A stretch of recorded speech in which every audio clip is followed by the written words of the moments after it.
Olá, eu sou o Edson Assato, tudo bem com vocês? Espero que sim. Hoje eu vou fazer uma entrevista com a Karina Assato e a Keila Jorge Assato.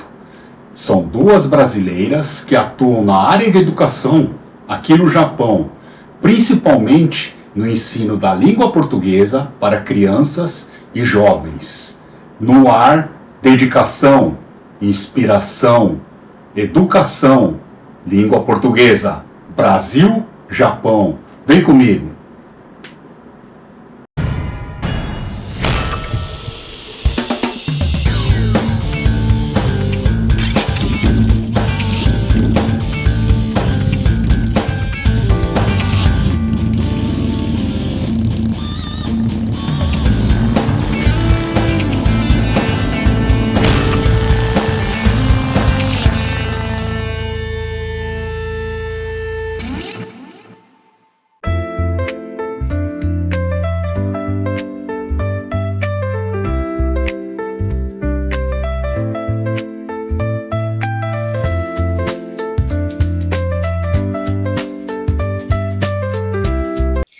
Os dispostos a viver algo incrível merecem se encontrar.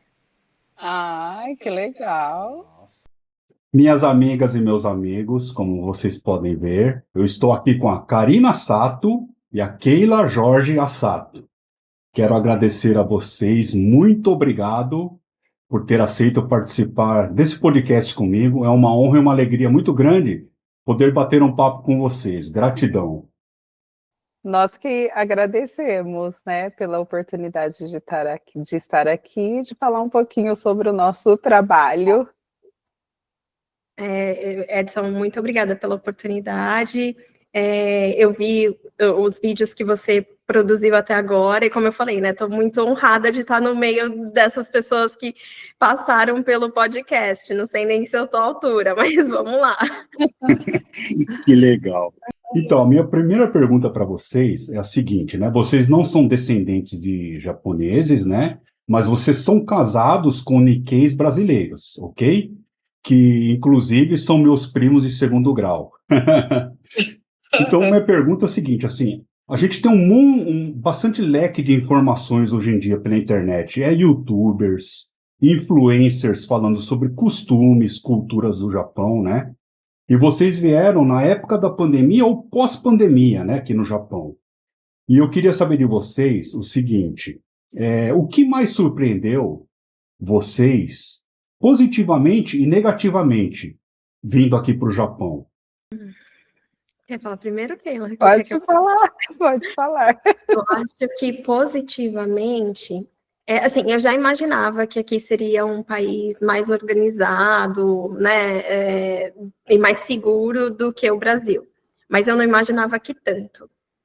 E assim, a gente não percebe o estresse que a gente, por exemplo, eu venho de São Paulo, capital, então o tempo inteiro o trânsito, 2 horas para ir, 2 horas para voltar do trabalho, você não poder utilizar o celular no meio da rua, são coisas pequenas, mas que diariamente isso causa um efeito, um estresse, assim, enorme na gente, e a partir do momento que a gente não tem mas esse estresse, assim, isso não tem preço. Isso é uma coisa que no Japão, assim, para mim é admirável. E eu já fui para outros países, mas não tem nada igual ao Japão. Não dá para... Eu, assim, ainda não conheço a Europa, mas eu imagino que aqui ainda... Porque a Europa também é muito frio, né? Não tem esse calorzão aqui, eu acho. Dependendo do país que você... Depende, depende, né? Mas, enfim, é isso. E negativamente... O que me surpreendeu negativamente? Eu sempre achei que que todos os japoneses eram super disciplinados, inteligentes, né? Porque a gente vê no Brasil quando vai para lá, assim, eu falava, meu Deus, né? E eu não entendia que essa disciplina e essa inteligência por trás tinha uma coisa de um desgaste de si mesmo, assim, né? É uma cultura que o indivíduo não existe, né? É muito legal a parte da comunidade, né? Eles pensam no todo, né? Então você não vai fazer algo que incomode o outro. Isso é muito legal. Mas o custo disso, eu não sei como uma coisa atrelada à outra ainda, sabe? É uma coisa que eu estou tentando entender. Mas o que eu vejo é que o desgaste, né? Por isso que tem, assim, muitos casos das pessoas desistirem da vida mesmo, né? Porque é muito esforço, assim, é sobre-humano, né?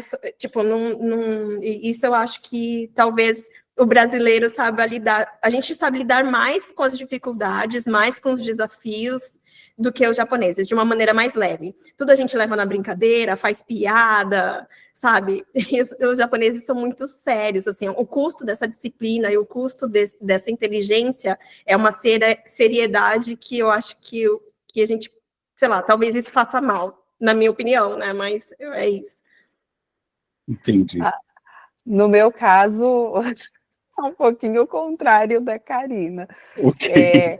Eu sou de São Paulo, mas quando eu fui para o Japão, estou morando numa cidade do interior aqui de São Paulo, Botucatu. Então, Botucatu é uma cidade segura, então a gente consegue andar com o celular na mão aqui. Então, eu ando na rua com o celular na mão, não tem tanto essa questão da violência como em São Paulo, né? São Paulo a gente tem um pouco mais de medo, né? E tem a questão também do trabalho para mim, né? Que é essa estabilidade. Eu sou concursada no estado, então eu tenho essa estabilidade no trabalho. Quando eu fui para o Japão, foi um choque para mim essa questão, porque aí eu estava começando do zero. Então, talvez isso foi um ponto negativo para mim. Então, toda aquela minha experiência que eu tinha aqui, né, toda a bagagem, a independência que eu tinha, né, aqui no Brasil, eu cheguei, foi muito assustador para mim, né. Então, eu até brinco, eu falo, talvez eu tivesse 18 aninhos, 20 aninhos, teria sido mais fácil, mas como eu fui mais velha, então isso pesou muito para mim, foi bem difícil, né? Agora, o que eu mais gosto do Japão é essa questão que a Karina falou da organização, né? De cada um respeitar o espaço do outro, né? Não tem essa invasão, né, de privacidade, que no Brasil a gente gosta, né, de saber dos outros. Então, no Japão, não, é tudo mais cada um no seu lugar. Então, eu tenho, o meu limite vai até onde, né, vai o do outro. Primeiro eu olho o outro para depois olhar até onde eu posso ir. Então, isso é, além de outras coisas, né, da natureza maravilhosa. Eu adorava fazer trilha. A Karina mora em Izuma, eu fiquei um pouco em Izuma, eu explorei Izuma, assim, as praias, né? É tudo muito lindo, assim, é diferente, né? Não que o Brasil não seja, eu sou muito brasileira, gente, eu amo o Brasil. Eu acho aqui tudo lindo, Nordeste, praias nordestinas, eu acho que não são imbatíveis, assim, né? Então, mas essa questão da natureza no Japão é diferente, né? Você fala, uau, nossa, um vulcão, nossa, é aquela coisa que te dá arrepio, né? Você passa em frente ao Daisei, né, Karina? Que a gente passava assim, então dá arrepio, você fala, meu, gente, como isso é forte, né? Então, essa natureza do Japão acho que me pegou bastante, mais do que as grandes cidades, né? E a tecnologia, eu achei engraçado que aqui no Brasil o povo fala, nossa, o Japão é muito tecnológico. Quando eu saí do Brasil, eu achei que a gente estava mais à frente em algumas coisas, né? Tecnologia, né? Dessa coisa do online, eu acho que nós somos mais conectados, então tiveram coisas que me deram, não sei se foi negativo, mas causaram impacto. Você fala assim, nossa, Te parece surpreendeu. que está começando agora e nós já estamos mais à frente. Eu achava que, nossa, eu ia chegar e ia ter robô em todos os lugares. Entendi. E eu tenho lido muito sobre vocês, né? Eu vi a página de vocês na internet e tal. Eu sei que vocês são mulheres muito ativas, sonhadoras, têm vários projetos, né? Aí eu gostaria de saber como é que nasceu essa parceria de vocês com a Nativa VIP, que a finalidade é ensinar português para crianças e jovens. Como é que surgiu esse projeto, essa parceria? Por favor, conta. Pode ser cada uma de vocês contar um pouquinho, ou em conjunto, um bate-papo aí pra gente, por favor. Eu acho que a Keila, quando ela veio para o Japão, porque, assim, nós somos, entre parentes assatos, meio que tem essa ligação, mas nós só nos conhecemos aqui no Japão, né? Então, eu acho que quando a gente começou a conversar, né, de fato, e aí eu fui conhecer um pouco mais do trabalho da Keila, e ela é muito criativa nesse sentido. Olha, na época a gente estava falando sobre o BNCC, né, dos projetos de viajar ao Japão, ensinando técnicas do BNCC, porque a Keila, ela tem muita bagagem, muito conteúdo na área de educação e língua portuguesa, né? Karina, desculpa eu te cortar. O que seria BNCC? Desculpa. É a Base Nacional de Currículo Comum. É algo que foi desenvolvido pelo Ministério da Educação, que norteia, o MEC, que norteia toda a educação dos brasileiros no Brasil. E o que acontece? Eu acho que juntou esse conhecimento, essa base da técnica, né, do domínio do conhecimento que a Keila tinha, com o domínio de gestão empresarial, tecnologia, empreendedorismo que eu tinha. Então, a gente começou a conversar, e assim, aqui na cidade, quando eu vim, só explicando um pouquinho como eu cheguei aqui no Japão, porque eu acho que isso tem tudo a ver com o que nós estamos falando, né? Por que começou? Por que a Nativa começou? Então, quando eu vim para o Japão, eu comecei a dar aulas de inglês, né? Numa escola americana.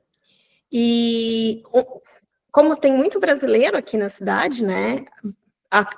Eu tinha contato com alguns brasileiros que acabam ficando por mais tempo, tendo filhos aqui, por ser uma cidade muito segura, muito acolhedora, nesse sentido, igual aquela falou, tem muita natureza, você não sei, é um sentimento gostoso aqui. Eu acho que as mamães vêm para cá, sabe aquela questão da natureza, quando você busca um cantinho calmo para construir seu ninho? Eu acho que Izuma é isso, sabe? E aí,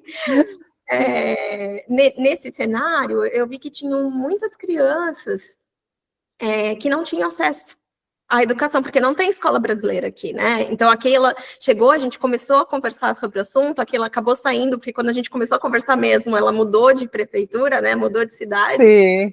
E aí a gente foi trocando figurinha e ela foi mostrando que tinha escolas em outras províncias aqui do Japão, escolas brasileiras e tudo mais. E eu fiquei pensando, poxa, aqui a gente não tem, né, esse tipo de suporte, né? E olha quantas crianças a gente tem aqui na cidade, né? Sim. Não só isso. Me parece que a região de Aichi, a região de Osaka, vocês têm, é como se fosse Rio de Janeiro e São Paulo, né? São centros grandes, então você tem mais acesso, né? E a gente está um pouco mais afastado desses grandes centros. E eu vi essa necessidade. Então, por ver essa necessidade, por já ter essa capacidade de dar aulas, né?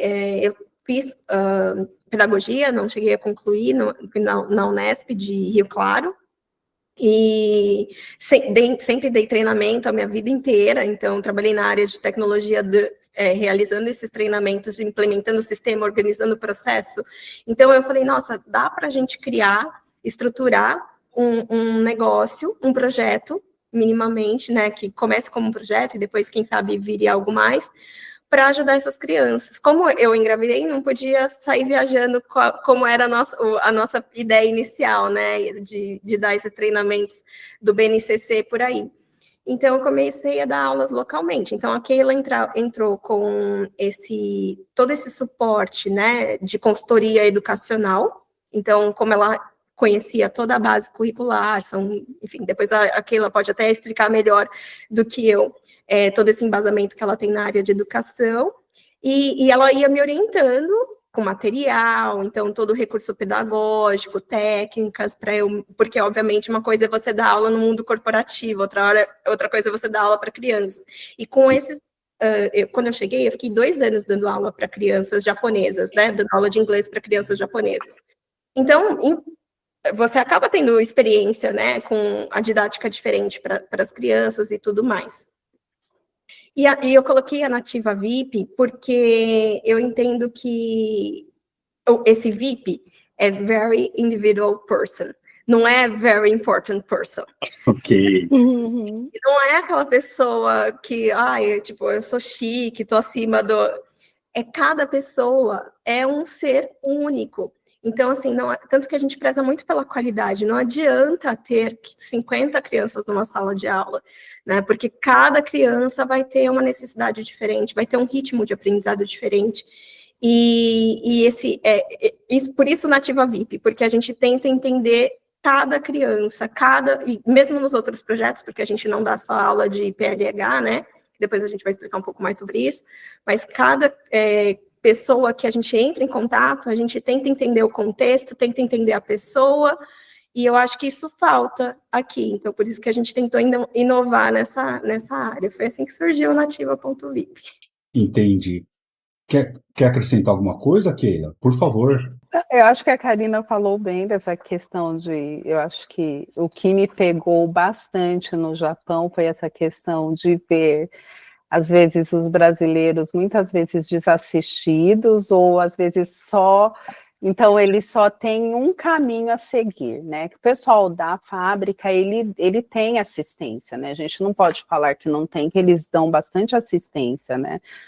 Mas o que fazia, assim, falta, que fez para mim, eu penso, não, como que você vai morar a vida toda aqui no Japão e você ser sempre dependente de alguém para você ir ao médico, para fazer coisas mínimas, né? Para tirar carteira de motorista, por exemplo, né? Sim. Tanto eu lembro que quando eu tirei minha carteira de motorista no Japão, tinha um pessoal que dava suporte muito bom, muito legal, assim, eu acho que o trabalho desse pessoal aí do Japão é muito importante, desses brasileiros, mas tinham coisas que podiam ser além. Aí eu descobri, meu marido, na verdade, descobriu que nós podíamos alugar a pista para treinar antes do teste. Então, eram informações que você não iria receber de outras pessoas, você conseguia lendo. Ok, tá. Você tinha que entrar no site, você tinha que ler, você tinha que entender, né? Depois você tinha que chegar lá, fazer esse pedido, preencher um formulário. Então, são coisas que aqui no Brasil nós faríamos de olho fechado, né? Sim. E aí era um problemão muito grande. Então, quando a Karina vem com esse projeto, né, eu falo assim, porque aí depois a Karina vai falar mais que não é só a questão da educação, né, que é o que pega para mim bastante a educação. Mas desse tipo de conhecimento, assistência, onde você vai conseguir informação, isso pegou muito para mim. Quando a Karina vem com essa ideia, eu falo, nossa, Karina, isso é muito importante, porque eu queria ser independente, poder fazer minhas coisas, porque às vezes é ruim você ir ao médico e ter que ter um tradutor, né? Que o médico às vezes é uma questão tão particular, né?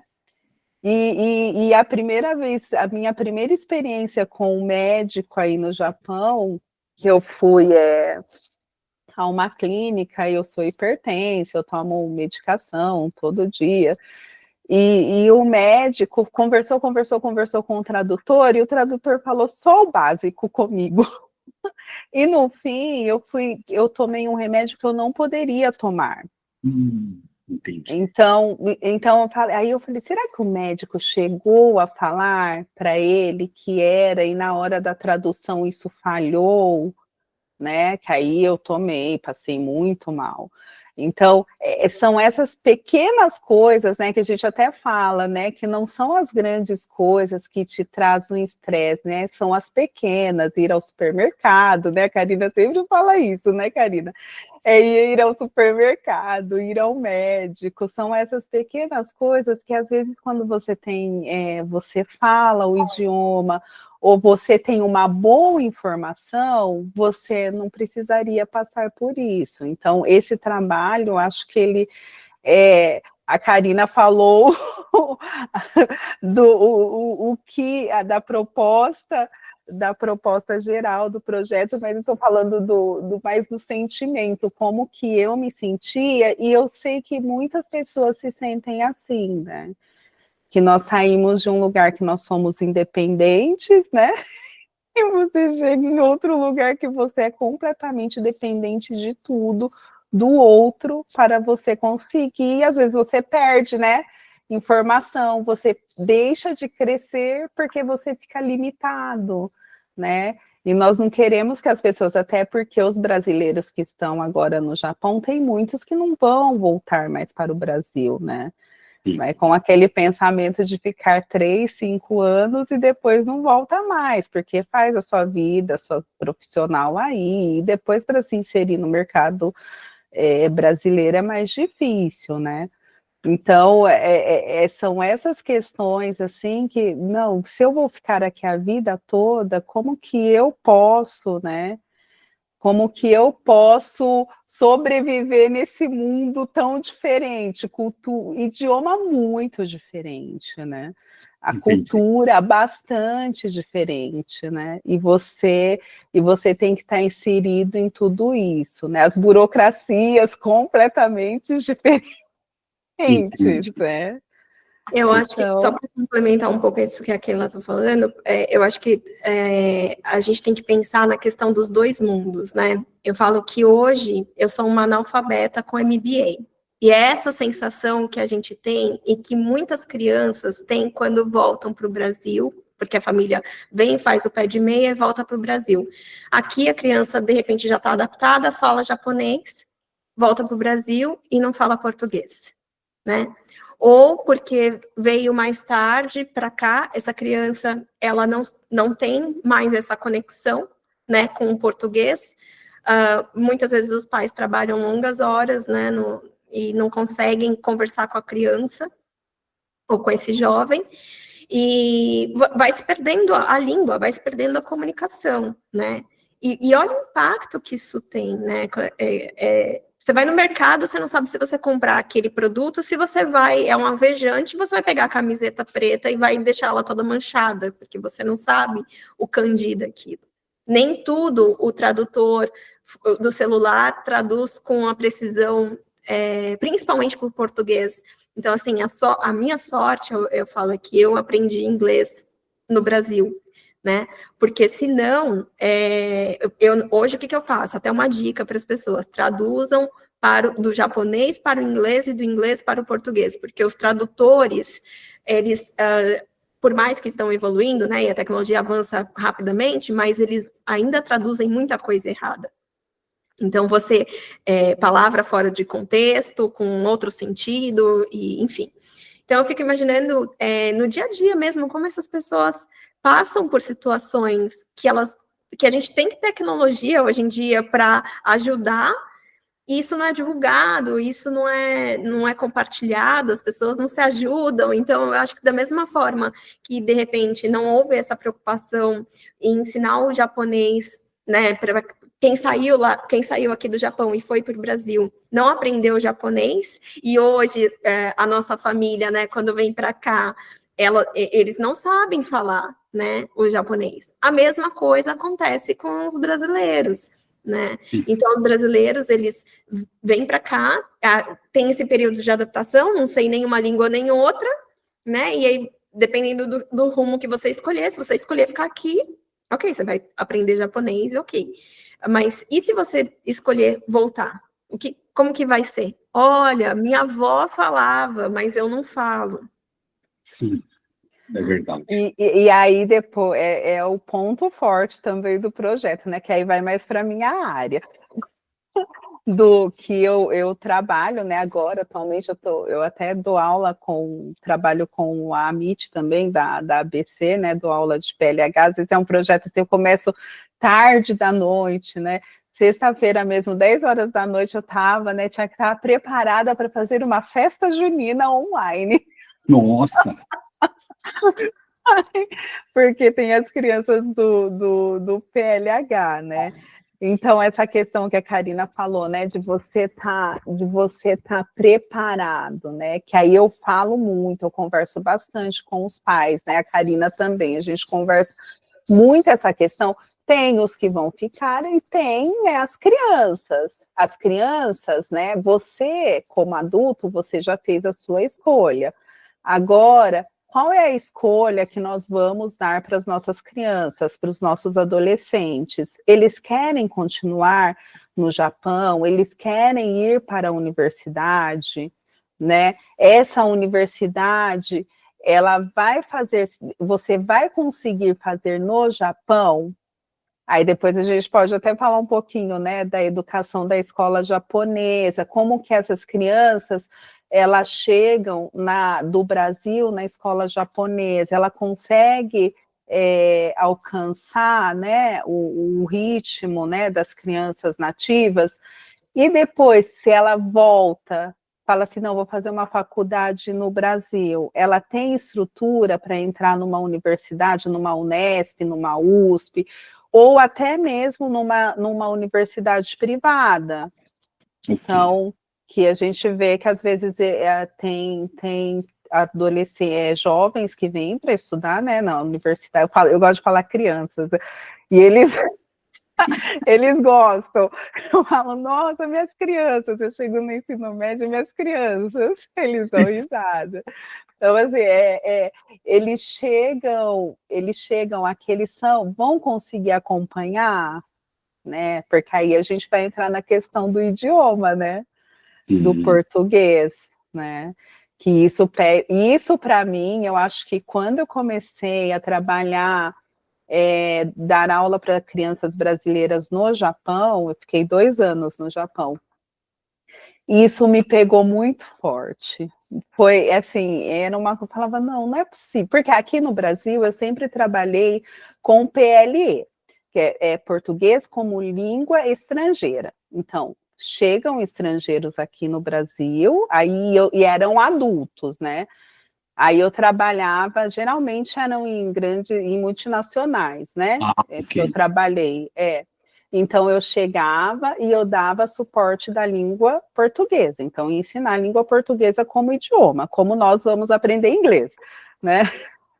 Então, a abordagem é diferente, né? Da abordagem que nós temos na escola para um nativo, é completamente diferente, porque aprender o idioma não é só, mesa, como fala mesa, table em português, é mesa, tá? Não é só isso, né? Você tem que mostrar cultura, assim como nós, quando chegamos no Japão, eu sou brasileira, eu faço o que eu quero. Não, eu estou me inserindo em uma outra cultura e eu tenho que respeitar a cultura do outro, né? Então, aqui no Brasil também chegam pessoas que precisam entender a nossa cultura, né? Então, tanto eu dei aula para um diretor aí de uma multinacional, e aí um dia ele fala, Kaila, eu não entendo, os brasileiros não gostam de mim, porque eu falei que o Brasil ia perder a Copa do Mundo. Eu falei, mas você jamais pode falar isso, você nunca pode falar que nós vamos perder a Copa do Mundo. Ele, e agora, o que eu faço para consertar? Coloca uma camisa do Brasil. Como eu faço para consertar? Eu falei, agora a gente vai ter que dar um jeito. Então, essa questão cultural, porque às vezes nós brasileiros não nos atentamos, né, para a nossa cultura também, né? Mas aí você fala assim, não pode mesmo. Como que o cara vai falar que nós vamos perder a Copa do Mundo? Entendi.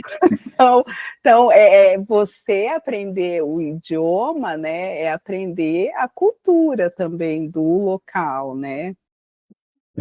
Bom, eu quero falar parabéns para vocês, né, por esse lindo projeto. Vocês têm pouco tempo de Japão, mas já se preocupam com o futuro de outras pessoas, né? Isso é maravilhoso. Então, parabéns.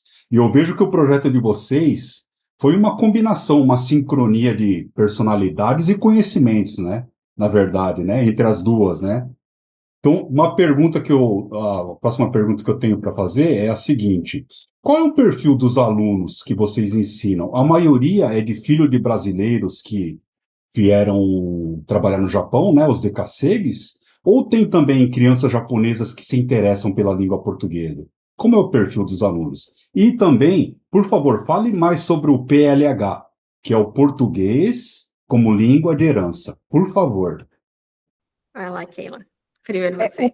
o perfil dos estudantes, então, tem as crianças brasileiras, né? Tem as crianças brasileiras que nasceram no Brasil, mas foram para o Japão muito novinhas, assim, tem uma criança que foi para o Japão com 2 anos, tá? Então, ela está totalmente, tá na escola japonesa, estuda na escola japonesa, né? Fala a língua japonesa. Depois tem as crianças, né, as brasileiras que foram um pouco maior para o Japão, então fala português, né, mas aí saiu da escola aqui, aí chegou no Japão. No caso do PLH, são crianças que estudam na escola japonesa, tá? Eu trabalhei numa escola brasileira e no Japão também, eram crianças que foram maiores e continuaram na escola brasileira aí no Japão, mas o PLH é mais para atender essas crianças, ou eu tenho bastante crianças que um dos pais são japoneses, tá? Um dos pais são japoneses e aí estão aprendendo eu tenho uma aluna agora que é muito bonitinha. O pai é russo, a mãe é brasileira e ela nasceu no Japão. Que legal! Então ela fala russo, fala japonês, fala português, né? tá estudando, continuando estudando português. Então eu até pergunto para ela, eu falo, e aí, qual é a língua mais difícil? Ela fala que é russo. Qual é a mais fácil? É o japonês. Então, você vê, então, o pai é russo, a mãe é brasileira, mas ela acha o japonês mais fácil, porque ela está na escola japonesa, fala com os amiguinhos, né, em japonês e tudo mais. Então, aí entra o PLH. Não, mas aqui, qual que é a sua parte brasileira, né? Então, por que você tem que aprender o português, né? Então, eu tenho até uma aluna que agora ela ficou já 2 anos comigo, e aí no passado ela continuou a crescer. Aí ela falou para mim uma vez, ela falou, professora, a mãe também depois veio falar que para ela foi muito importante fazer aula, embora ela converse com a mãe em português em casa, mas ela estava se distanciando da família. Então, essa questão, aí quando ela começou a fazer, né, aula comigo, de português, né, como língua de herança, eu trabalho bastante essa questão, né, olha, nós precisamos falar português porque nós temos família no Brasil, vocês têm os avós, vocês têm primos, né, vocês têm os tios, de onde nós viemos, né? São as nossas, porque é muito triste você perguntar para uma criança de onde ela é e ela não sabe de onde ela é, que acontece muito. Sim. Onde você nasceu? Ele não sabe dizer onde nasceu, porque nós sabemos que filhos de brasileiros que nascem no Japão são brasileiros, né? Não são japoneses. Então, assim, às vezes, e como tem muito essa questão, né, de mudanças de cidades no Japão, às vezes a criança não sabe mais nem em que cidade do Japão ela nasceu. Então, aí o PLH, ele tenta resgatar tudo isso, né? As nossas raízes, de onde eu vim, né? Isso é muito importante para nós, né? A gente tem a gente precisa saber de onde nós viemos, né? A nossa cultura, como funciona. Então, o PLH, ele resgata isso. E essa aluna depois ela falou, nossa, professora, agora eu consigo falar com os meus primos. Isso foi o mais legal, quando eu perguntei, né, o que eles mais gostaram da aula, né, agora eu consigo falar com os meus primos, eu me comunico melhor com eles. Aí eu achei tão bonitinho, eu falei, tá vendo? Isso que é importante, né, do PLH também. Não é só e eu falo para eles, se é escolha, você falar o outro idioma é uma escolha, você pode escolher morar no Japão, morar no Brasil, você pode nunca vir para o Brasil, mas você pode usar o português. Aí no Japão, quantas tradutoras nós temos, né? Ou no mundo, né? Se você for trabalhar em uma outra empresa, se você tem o japonês, português, inglês, olha isso daí, né? E fora que quando você aprende mais de um idioma, é mais fácil para você. Português você vai aprender espanhol, italiano mais fácil. Sim. Japonês você consegue aprender o chinês, né? Tem a questão do kanji, né?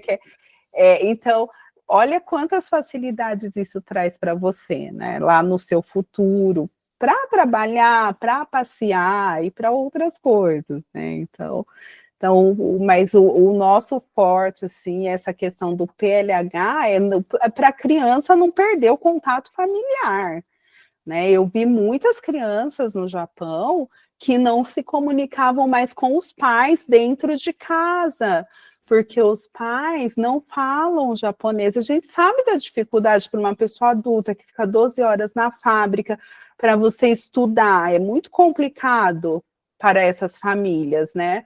E aí, aí o filho está na escola japonesa, ele lida o tempo todo, professores, amigos japoneses, quando chega em casa ele não quer mais falar português. Ele se recusa, e os pais não podem perder o contato com os filhos, jamais, né? Isso é a parte que mais me pega, assim, que mais me dói, né?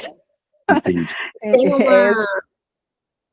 Tem desculpa cortar, mas é que eu acho que isso é muito importante. Tem uma cultura no Japão de se você falar uma língua estrangeira, você não é aceito pelo grupo. Então, as crianças têm isso. As crianças japonesas tinham dificuldade de aprender o inglês, porque elas falavam assim, mas para que eu estou aprendendo outra língua? O Japão é super demais, eu não vou visitar outros países. Então, de alguma maneira, a própria eles têm essa visão, né? Eu acho que da mesma forma como a gente aprendeu no Brasil, por que eu vou comprar um produto chinês é falsificado, e a gente tem sempre uma imagem negativa da China, né? Eu, pelo menos na minha geração, não sei agora como tá lá, mas na minha geração tinha muito isso, e agora a gente está vendo a China dominar o mercado internacional aí, né? Com os produtos, com tecnologia, enfim. Mas eu acho que tem também essa questão cultural entre os jovens, entre as crianças, de que se você falar uma língua diferente, você vai ser excluído. Então, isso também desmotiva a criança a falar o português. Em casa, ensinar uma língua exige didática. E assim, o que acontece é que toda vez que você vai utilizar o português em casa, muitas vezes é para traduzir algo numa situação de estresse. Então, assim, porque muitos pais acabam utilizando a criança para traduzir em médico, para traduzir em mercado, para fazer as coisas do dia a dia, né? Você vai no posto de gasolina, às vezes você não consegue abastecer o carro, e aí se tem uma criança que está ali do lado, lê isso aqui para mim, como se a criança tivesse essa responsabilidade, né? O que eu acho também muito complicado. Então, eu acredito que ter essa visão de que você precisa aprender mais de uma língua para construir pontes. Você não precisa aprender essa língua para ir morar num lugar. Você pode aprender essa língua para saber se comunicar melhor, para conhecer outras coisas, para não acreditar no que as pessoas dizem para você conversar com a pessoa. Sabe aquela coisa da fofoca? Alguém me disse que não sei o que, não sei o que, não sei o que. Tá bom, mas aí você acredita porque você não sabe falar língua, porque você não sabe. E se você for lá e conversar com aquela pessoa, né? Mas para fazer isso, você precisa se comunicar. E se você não souber falar a língua daquela pessoa, né?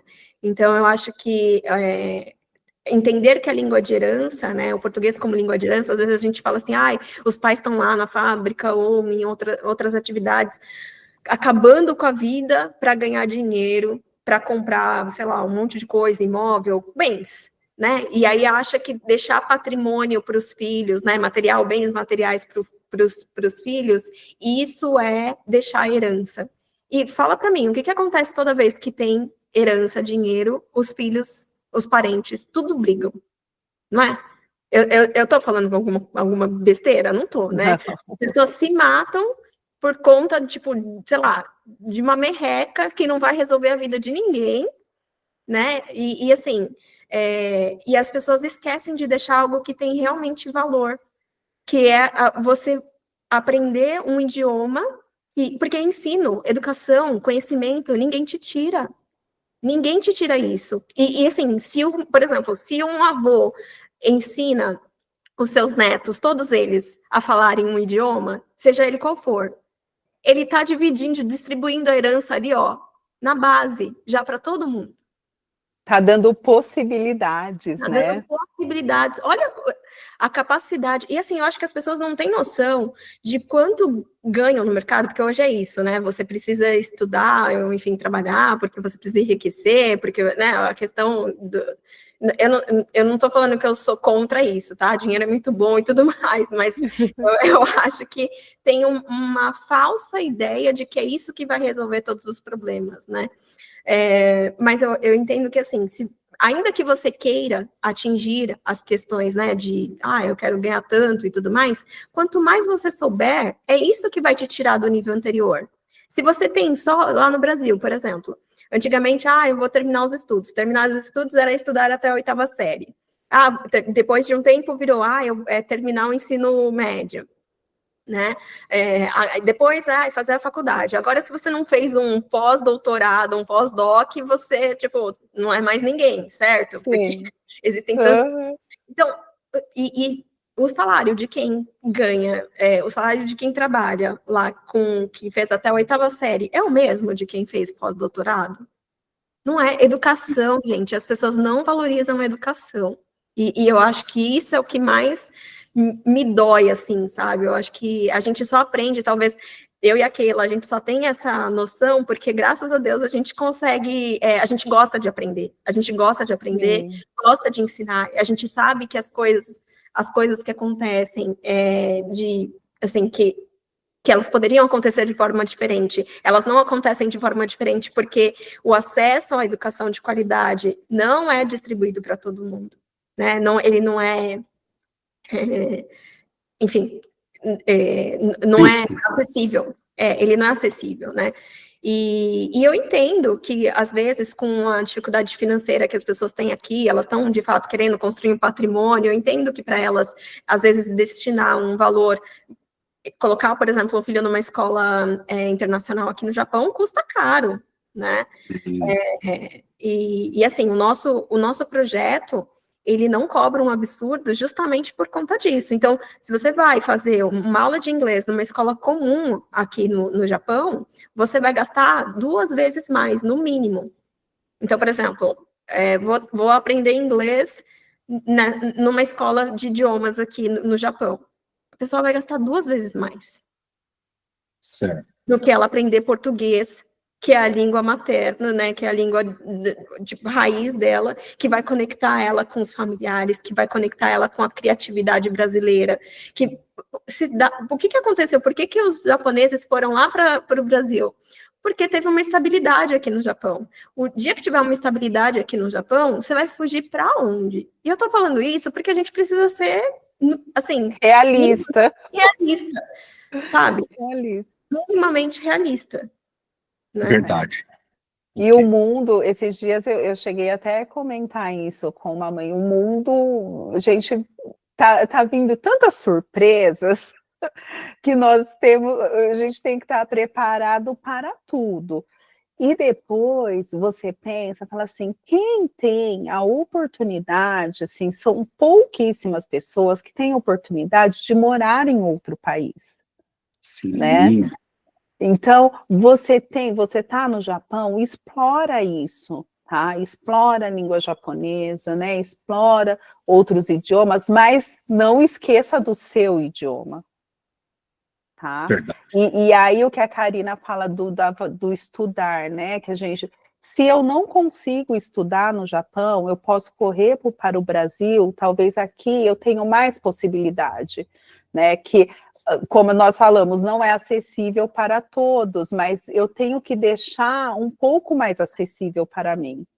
Se eu não consigo pagar aqui no Japão, que nós sabemos que é muito caro, né, você frequentar são poucas famílias que conseguem fazer isso, até por essa questão da emergência, de estar aí para juntar dinheiro, para comprar bens aqui no Brasil e voltar, às vezes esquece de investir nessa parte da educação. Então, você faz um plano de ficar no Japão 3, 5 anos, que é a média, né, que os brasileiros fazem, né, de ficar aí. Com 3 anos, dependendo do curso que você vai fazer universitário, você começa e termina, que aí já vai aumentar um pouquinho o seu salário. 5 anos, olha aí, né? Quando você consegue fazer medicina e tudo mais. E esses 5 anos comparado ao tempo que você tem de trabalho, que você precisa trabalhar, quanto tempo, né? Agora são 30 anos, 35 anos, né? 30 anos mulher, 35 anos homem. Então, assim, 5, tá, tirando desses 30 anos, né? Aí e fora que abre outras portas para você, né? Você não fica limitado só a alguma coisa. E eu sempre trago para os meus alunos, enquanto nós temos uma carinha bonitinha, nós somos novinhos, a gente consegue trabalhar lá de vendedora no shopping. É. Aí, conforme o mundo é assim, gente, infelizmente, né? Infelizmente, né? E você vai ficando mais velho, aí eles já pensam, né? Você é mais selecionado, né? Então, qual o trabalho daqui, quando eu tiver 50 anos, onde eu vou estar? Onde eu posso trabalhar? Agora eu consigo trabalhar no shopping, eu consigo ficar em pé, né, por várias horas, eu consigo trabalhar sem folga, né, quando você está mais jovem. Eu Sim. já não consigo mais fazer isso. Verdade, verdade. Então, às vezes a gente não põe isso na ponta do lápis e nós também precisamos pôr. E só para voltar para falar um pouquinho, só para concluir isso da língua de herança que a gente começou a falar, eu tenho um depoimento de um aluno meu. Eu gosto de trazer exemplos vivos, porque para a gente pensar um pouquinho. Então, eu fui dar aula, né, numa multinacional, e aí eu peguei esse aluno, né, comecei a dar aula para ele, 6 meses antes da família dele vir para o Brasil. Então, dava aula, aí chegou a mulher e os filhos. Né? Os filhos, com 3 meses de Brasil, eu falava, não tenho mais o que ensinar para essas crianças. Eles já estão inseridos na cultura brasileira, eles já falam bem português. Sabe quando você fala assim, já não tem mais sentido? Aí, assim, aí eu falei, não, vou auxiliar assim, em uma dificuldade da escola, né? Uma atividade mais gramatical, que aí tinha um pouquinho mais de dificuldade, e eu auxiliava nisso. E ele tinha muita dificuldade de aprender português, muita dificuldade. Aí um dia a gente foi tomar um café, aí ele falou, Keila, não era para eu estar passando por nada disso. Aí eu, por quê? Porque minha mãe é portuguesa. Na minha casa foi proibido falar o português. Meu pai era muito durão, né? aqueles homens machistas, rude, ainda ele usou essas palavras, ele fala assim, ele não deixava a minha mãe falar português em casa. E a mãe dele ligava para eles, às vezes, momentos que eu estava, ela falava comigo em português. Então, acho que ele nunca tinha nem visto a mãe dele falar em português, né? Aí a gente volta aí para a questão da herança, tá? A mãe dele não deixou essa herança para ele. E isso é muito triste. É muito E como é triste. importante esse apoio da família, né? Escola nenhuma faz milagre. E Não. existe um tabu, talvez, ou uma crença de que eu não vou colocar o meu filho para aprender várias línguas com 3, 4 anos, porque Não, vai confundir a cabeça da criança. nunca. Olha, isso é a maior besteira que tem, porque as crianças, mesmo não estudando todos os dias aqui, obviamente que quando a gente trabalha com o português como língua de herança, a gente não quer que essa criança saiba o português do professor Pasquale, né, da gramática. Sim. A gente quer que essas crianças consigam se comunicar, que elas tenham vocabulário, que elas consigam dizer quem elas são. Elas não precisam aprender um português para prestar o Enem necessariamente. Obviamente que a gente utiliza o BNCC para dar essa condição para ela, né? Se ela, quem quiser, tem um mínimo, o básico para continuar. Mas as crianças aprendem muito rápido. Em 6 meses, 1 ano, quanto mais jovem, isso foi uma coisa que eu percebi. Obviamente tem um limite ali de idade, né? Para você começar a ensinar a escrever, para a alfabetização mesmo, né? Eu trabalho muito com alfabetização aqui. Então, português, língua de herança, alfabetização. Então, desde o começo, né? Porque existem outras situações, né? Então, por exemplo, criança chegou aqui, ou nasceu aqui, não fala português, porque às vezes ou o pai ou a mãe são japoneses, ou sabem falar e acabam falando mais japonês com a criança, e aí acaba que esse lado de falar português não acontece em casa, né? Então, isso tem um impacto no sentido de essa criança não exercita o idioma, ela vem para cá só algumas vezes por semana, uma vez por semana, né, no caso do projeto que a gente tem, e isso também é uma outra coisa consistente, porque eu vejo que a maioria dos projetos não tem essa consistência, não tem um programa, e graças a Keila nós temos isso. Não tem um programa, não tem um material adequado e tudo mais. Então, a criança com 1 ano, ela consegue se comunicar perfeitamente, começa a ler, começa a escrever, então é muito legal, assim, assim, é tão gratificante pra gente, né, a gente, da vez a gente não consegue, eu cheguei aqui, não sabia muito bem como escrever um kanji, não sabia, o hiragana, o katakana ainda arranhava, assim, mas até hoje eu tenho um pouquinho de dificuldade na hora de escrever, às vezes eu esqueço como escreve, mas olha só como é importante essa base, quanto mais cedo começar, né? E não é porque começou que depois, quando esse jovem fica com 13, 14 anos, que não tem mais que estudar o português como língua de herança. Pelo contrário, aí você vai inserindo uma literatura mais densa. Quantos autores maravilhosos a gente tem no Brasil, né? E que as pessoas acabam, eu não tenho ninguém para admirar no Brasil, porque eu não conheço ninguém. É por isso que você não gosta da sua terra natal. Você não conhece a sua terra natal. Né? Você não tem como ler o material da sua terra natal.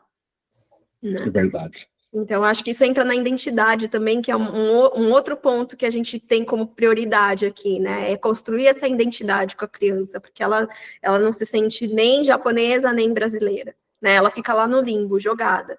Então, acho que é muito importante as pessoas entenderem que o Brasil tem o seu lado desafiador, digamos assim, né? Tem umas coisas que a gente fica pensando, meu Deus, mas por quê, né? Porque é cada absurdo que a gente vê, né? E às vezes a gente também vê muita matéria aqui no Japão sobre a comunidade brasileira, de coisas muito tristes que acontecem, assim, né? Eu falo, poxa, às vezes a gente usa aquela expressão, né? A gente sai do Brasil, mas o Brasil não sai do brasileiro, né?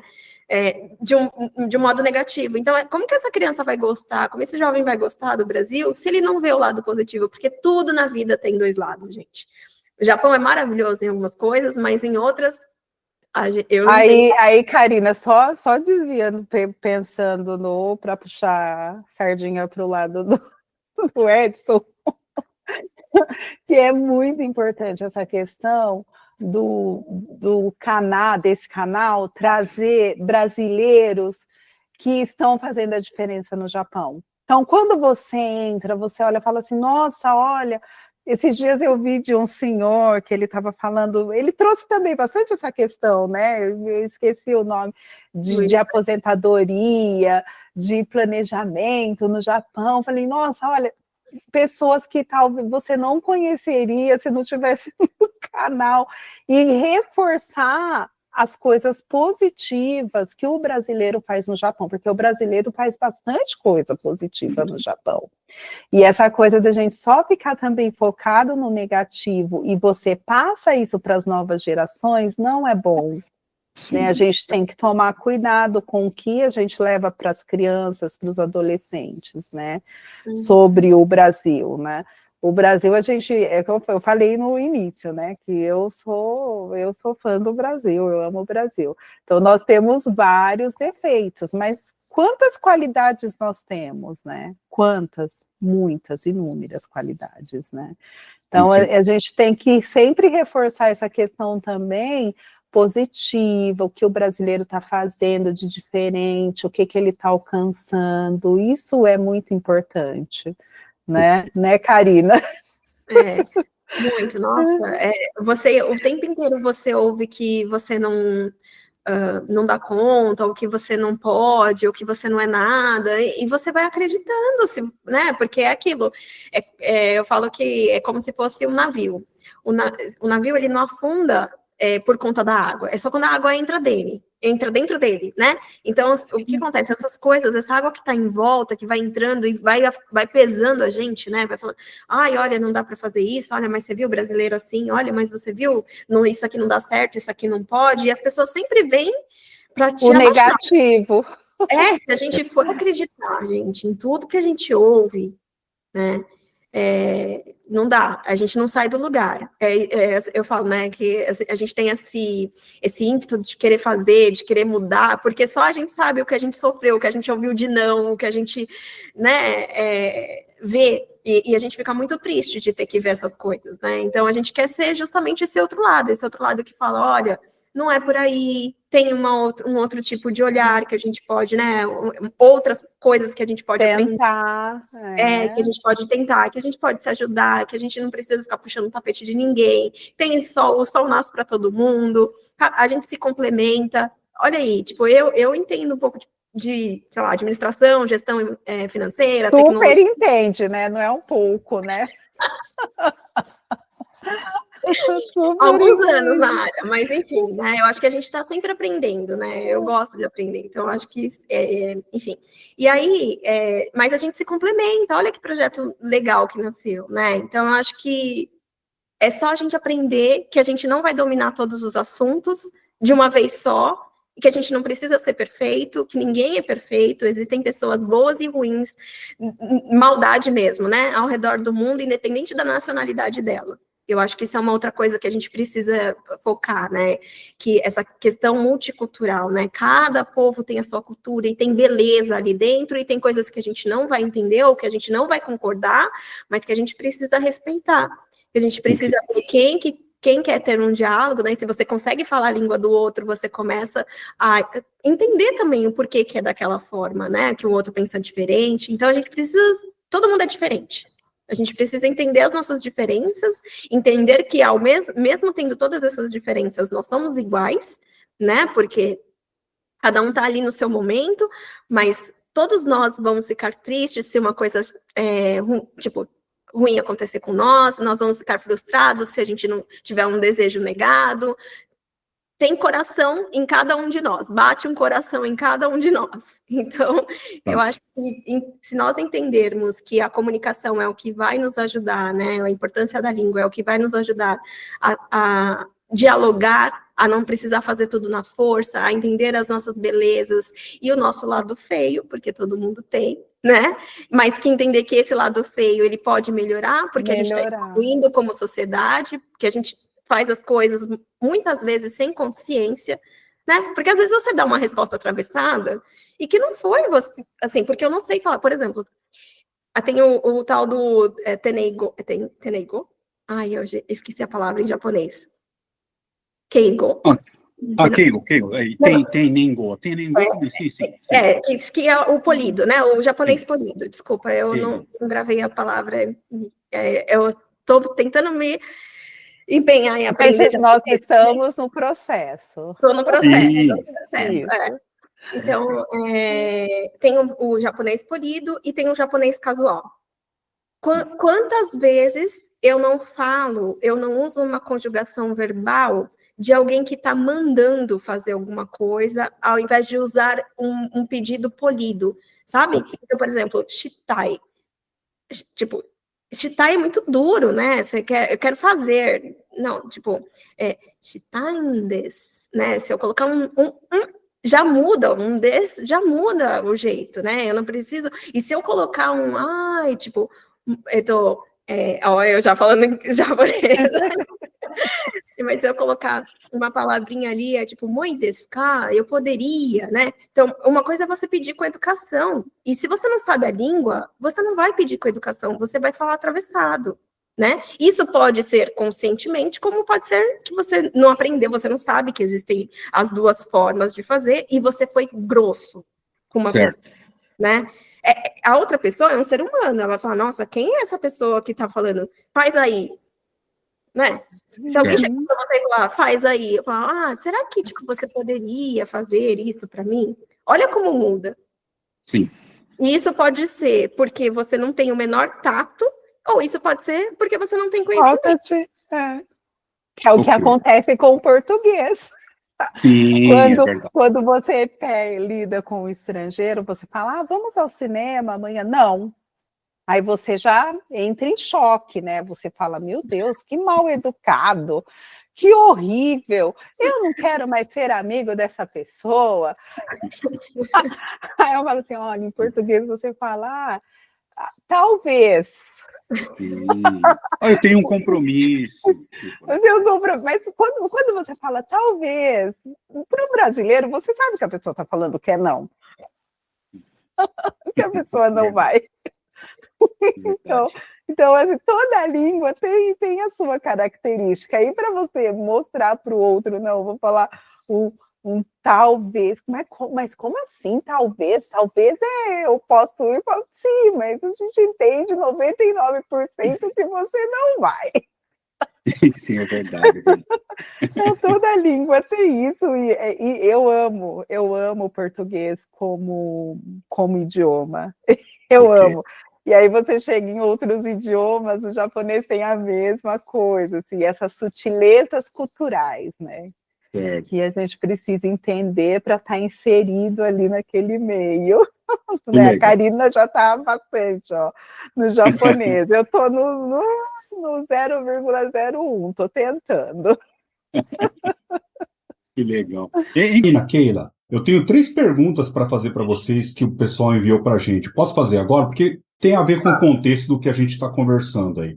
Pode ser? Sim, pode. Falou. Obrigado pelo pessoal aí que mandou perguntas.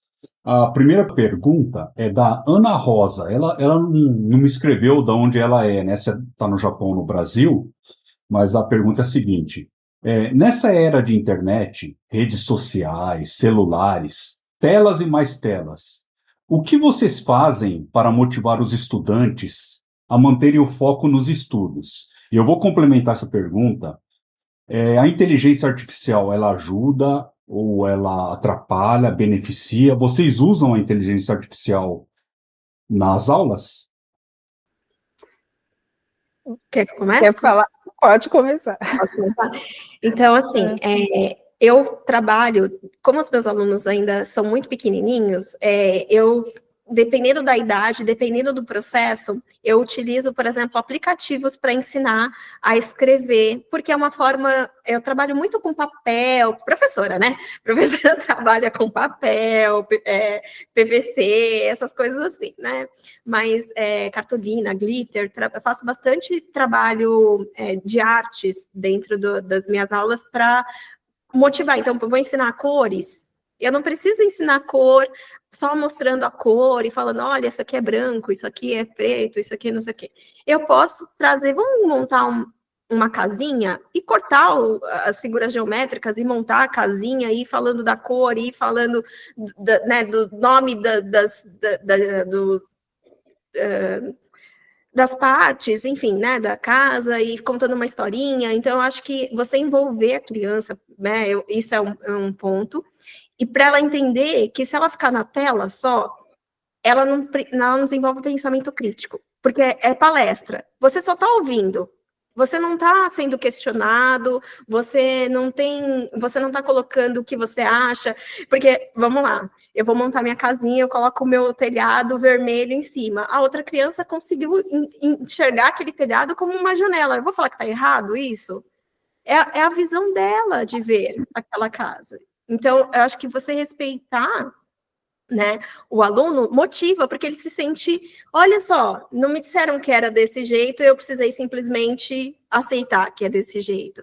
Eu posso também mudar esse conceito, né? Então, isso eu acho que é um ponto. Então, utilizo tecnologia, eu utilizo aplicativos dependendo da idade da criança, e para preparar as aulas também, de vez em quando, quem nunca utilizou a inteligência artificial, porque é uma questão assim, quanto mais conhecimento, e volto na dica, né? Se você fala com as ferramentas, ou ChatGPT, ou qualquer outra, né? Gemini, em inglês, você consegue respostas diferentes do português.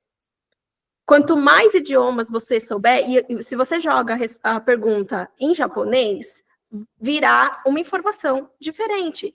Se você usa uma tecnologia, por exemplo, você pega o DeepSeek na China e coloca uma pergunta lá dentro. Coloca uma pergunta em chinês, eu tenho certeza que o banco de dados, o que ele analisou de informação ali, vai trazer muito mais respostas em chinês, né, boas respostas, qualidade de dados, né, em chinês do que em inglês, em japonês, em português, então, nem se fala, né? Quanto que de português aquela máquina aprendeu para dar boas respostas em português. Gente, tecnologia nenhuma substitui o ser humano.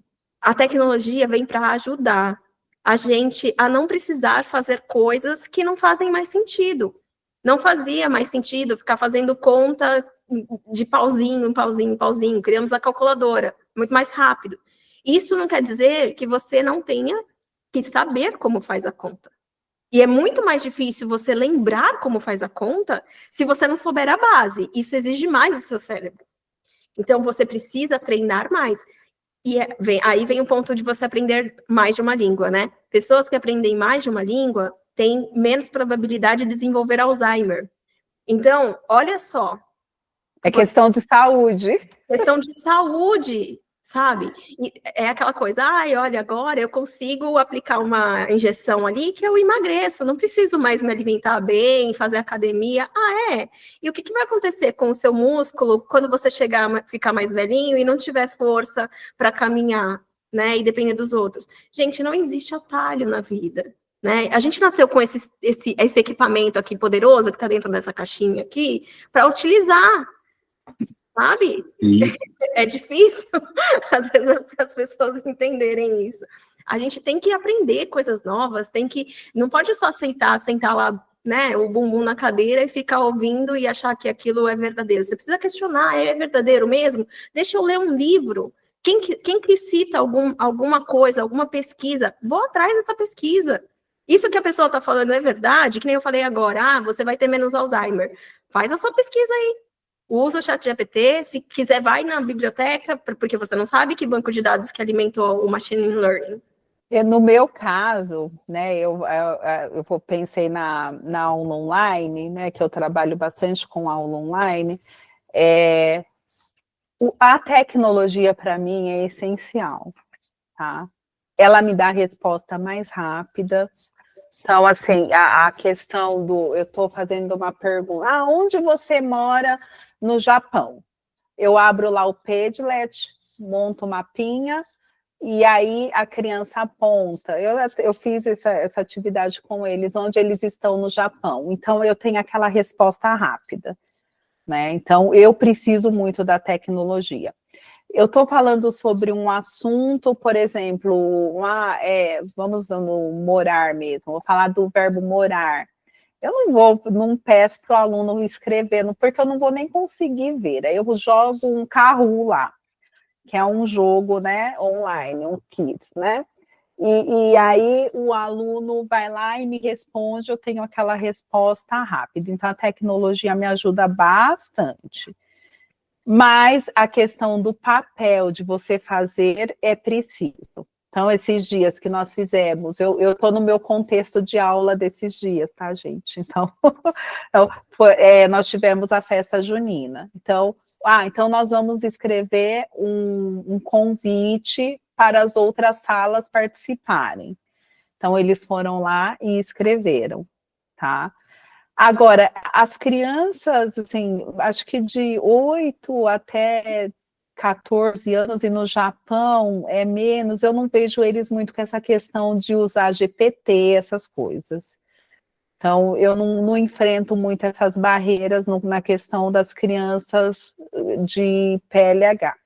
E é o que a Karina falou, não é ruim esses recursos ela me ajuda, sim, ela me ajuda a montar uma aula rápida, eficiente, mas para eu fazer isso, para eu usar, eu preciso de conhecimento.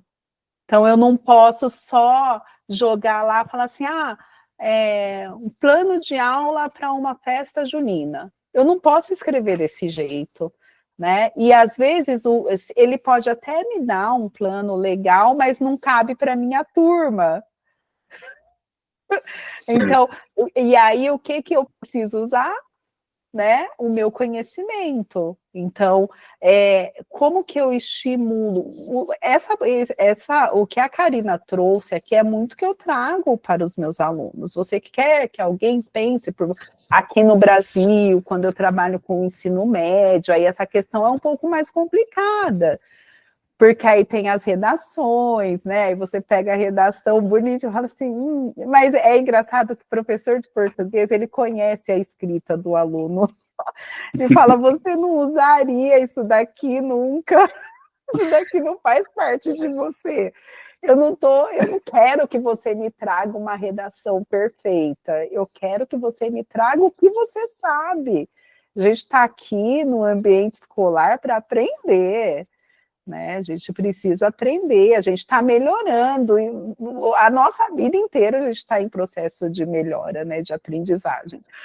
Então, assim, isso que a gente tem que trazer para as crianças, tá aí, tem a parte boa e tem a parte que eu preciso também pensar para utilizar, não adianta falar assim, vou usar, tanto é que, quantas vezes eu pego o aluno, professor, olha aqui, ó. Eu falo, não é essa a resposta, tá errado. Aí eu falo, onde você procurou isso? Você não soube fazer a pergunta correta. E eu tenho que mostrar, isso é uma realidade, tá aí, a gente tem que saber. Eu, como professora, eu tenho que usar isso, eu tenho que saber usar para passar para os meus alunos, até onde ele pode ir, aonde ele deve. Eu falo, faço curso de capacitação para professores, né? E eu trago muito isso, eu falo, gente, tá aí, não tem mais como a gente fugir disso. Então, porque tem pessoas que têm ainda muita resistência, né? Então, como que nós vamos usar? A Karina deu várias dicas aqui. Vou pesquisar em inglês, que em inglês tem um banco de dados, porque a gente fala, né, que o inglês é falado no mundo todo, então tem um banco de dados gigantesco em inglês, né? Então, vamos fazer em inglês para ver se ele dá uma outra, mas aí eu vou pegar, copiar, colar e aplicar, chegar na minha sala de aula e aplicar? Não, eu tenho que ler, eu tenho que adaptar ao meu sistema de ensino, né? A minha realidade escolar, né? Então, nem tudo que ele sugere lá é do meu alcance, né? Então, tem tudo isso. Então, eu acho que eu sou super tecnologia, eu amo tecnologia. Então, a gente tem que saber usar e trazer essa consciência, né, para os alunos. Verdade. Né? Não, a tecnologia, como vocês disseram, né? A tecnologia está aí, a gente tem que saber utilizar da forma mais positiva possível, né? É isso aí mesmo. O problema não é a tecnologia, né? Não é a energia nuclear. É como você usa a energia nuclear. Sim, isso Então, aí. como você utiliza a ferramenta. O problema não é a ferramenta, nunca foi a internet, nunca. O problema é como o ser humano lida com a ferramenta. É verdade. Pode ser usado para o bem como para o mal também, né? Pro mal, Com certeza. Ok. Tá legal. Uma pergunta é da Maria das Graças. Ela falou que é de São João da Boa Vista. Eu não sei se ela tá lá agora ou se ela tá no Japão. Eu até pensei que deve ser alguma conhecida de vocês ou não. Não sei, né? Tá. A pergunta dela é a seguinte: como é trabalhar na área educacional no Japão? Financeiramente compensa? E pelo que eu sei, os professores no Japão são muito mais respeitados e valorizados, diferentemente do nosso Brasil. Boa pergunta. Eu vou começar respondendo, tá? Porque essa parte de remuneração, acho que, para mim, tem uma questão assim, eu não tenho projeto hoje, a ideia nunca foi fazer o projeto para enriquecer, foi fazer o projeto para atender o maior número de pessoas possível, com uma qualidade possível.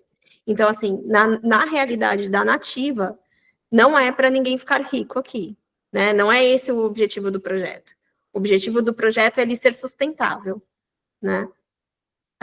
De maneira geral, os professores são sim muito respeitados no Japão, mas eu vejo que esse respeito ele tem muito mais a ver com medo do que com admiração, sabe? E assim como no Brasil, o maior salário não é do professor. Então, o professor do ensino básico aqui no Japão ganha pouco. Quem ganha mais está na área de tecnologia. Um japonês que foi para a área de tecnologia ou que fez pós-doutorado, esse japonês ganha mais, né? E no contexto brasileiro, eu vou falar que a gente sai do Brasil, mas o Brasil não sai da gente.